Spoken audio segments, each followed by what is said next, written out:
Welcome back to the Spirit Guide Daily. Hey, when we're in a collective, we all share energy. And so these are the general energies for our collective. We have the Starman Tarot bringing us 3 predictive cards. I have the Divine Abundance Oracle cards bringing us a card as well. And we're going to get an archetype card, which gives us an indication of what type of shadow work we might be dealing with today or what type of energies are surrounding us. And these usually manifest within about a 72-hour period.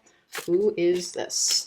All right, I have the King of Cups in the upright. That can be a water sign. It can be Cancer, Pisces, or Scorpio. Hey guys, before I get started, please don't forget to subscribe because it helps my channel. If you want to book me for a private reading, there's a link to my website in the description box down below.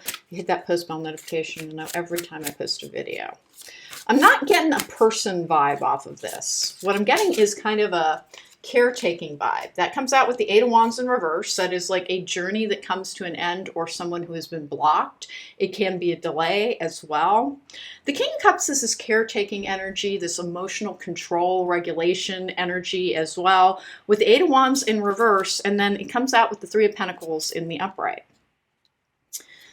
So work's got a couple of challenges and delays around it. There's an energy of like, almost as if you're putting your emphasis into the emotional area of your life for a little bit.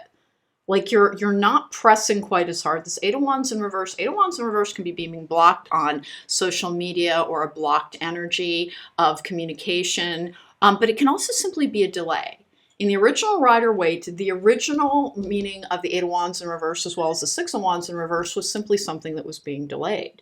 With the Three of Pentacles in the upright, which is this collaborative effort. It's a creative, usually project where you're working in a very 3D capacity with other people. And it's almost as if it's almost like you've like changed tracks and are pursuing something ever so slightly differently, meaning like you're emphasizing, well, okay, if I didn't do things I didn't want to, if I only was trying to pursue things that sounded interesting to me, what would I do? It's like you're investing emotionally more in the idea of your journey and far less in the like brass tacks, how much is it paying? It's like you've learned that part of keeping yourself happy is making sure that you prioritize, if not always doing what we want, because we can't always do what we want, then at least making sure that it's not in contrast to your emotional well-being. Meaning you're not considering doing things that are damaging to you in pursuit of something. And does it help? It does. It does help with your, I want to say your emotional flow that has been blocking out some creative energies and some forward movement. I'm always, because I have a collective of people who are usually healers and educators, I get a lot of therapists as well. Your own emotional journey has been delayed slightly by a need to process, like kind of understand yourself as to what makes you happy. All right, so we've got the Hedonist card in reverse, which means it's kind of concentrating on that shadow attribute. Pursues pleasure to the detriment of health, indulges at the expense of others. I'm kind of not getting that. Inspires creative energy to embrace good things in life. I get that, absolutely. Celebrates the beauty in yourself. That's what I'm getting from this one. Even though these are the only oracle cards I read in reverse and that one came out in reverse, it doesn't fit with anything else. It's like you're not chasing after a piece of cheese in a maze any longer. You're saying, well, what kind of cheese do I want? Like, I'm not going down that maze. That has Limburger. I'm not going to touch that. I'm more a cheddar kind of gal or person. You're giving more thought to what adds to your life in what you're pursuing it. Whereas I think for a while, you were really chasing after success, success, success. And once I have this, I will be happy. And that's not, if you're particularly trying to pursue your life's purpose, that's not how it's meant to work. It's meant to be that you find your path, the thing that calls out to you, the thing that you're meant to be working in the 3D, but it's also something that you're pursuing because it adds to your life versus detracts from your happiness. And let's go ahead and get a Divine Abundance card as well. These are not read in the reverse. The only oracle cards I read in reverse have to be designed for worth. You have been worthy to belong to love all along without any need to improve. In fact, you are love itself. Now, listen, not entirely what I believe about a spiritual journey, which is that you are absolutely worthy as you are. Absolutely everything about you is something that you can love and embrace. But I do think that we are meant to be improving on various areas of our life and always reaching for our highest self. And so it's not that you have to, it's just that your spiritual journey and your personal happiness tends to benefit when you continue to expand, to grow, and to heal.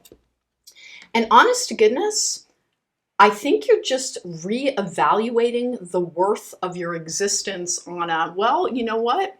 If something hasn't been working out, maybe it's because I was pursuing the wrong things. And what if I were to pursue that which made me happy rather than things that other people might find impressive? And it doesn't mean that the two will never meet.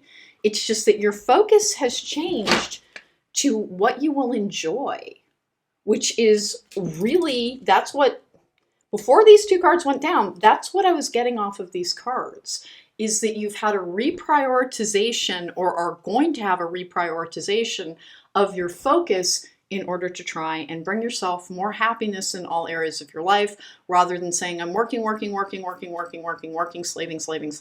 slaving. And when that takes off, I'll be happy.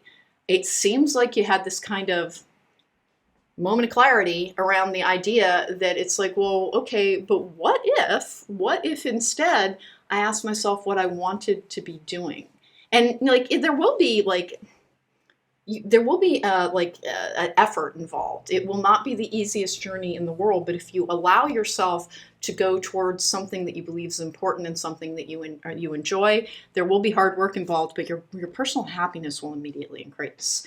And that's kind of, your habits are starting to reflect your spiritual journey. Whereas for a while you had the same old work habits while you were expanding and growing.